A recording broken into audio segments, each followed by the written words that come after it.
Hello, everyone, and welcome back to Mr. English Learning, where learning English is easy and fun. I'm Charlie, and I'm really happy to see you today. Hi, friends. I'm Paul. Charlie, let me ask you something very simple and very common. How was your weekend? Oh, that's a great question. My weekend was calm and relaxing. How about yours, Paul? Mine was good too, but a little busy. I cleaned my room, met a friend, and watched a movie. It was fun, but tiring. That sounds nice. I feel the same. Sometimes a busy weekend still makes us happy. That's true.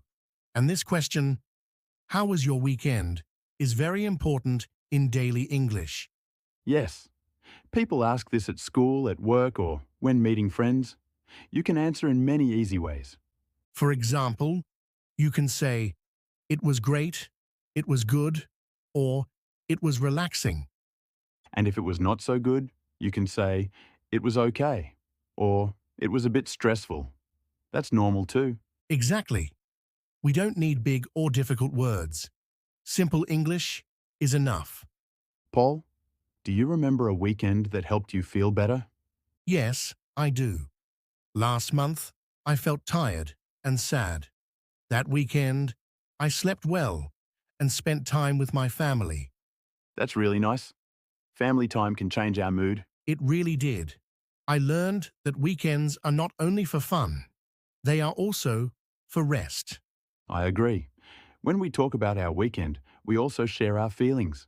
That's why this question is special. It helps us connect with people. So, friends, when someone asks, how was your weekend?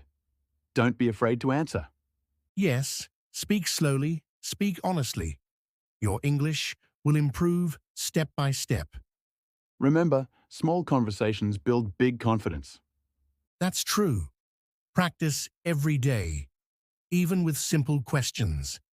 Thank you for learning with us today. And don't forget to subscribe my channel. Yes, also like my video and leave a comment.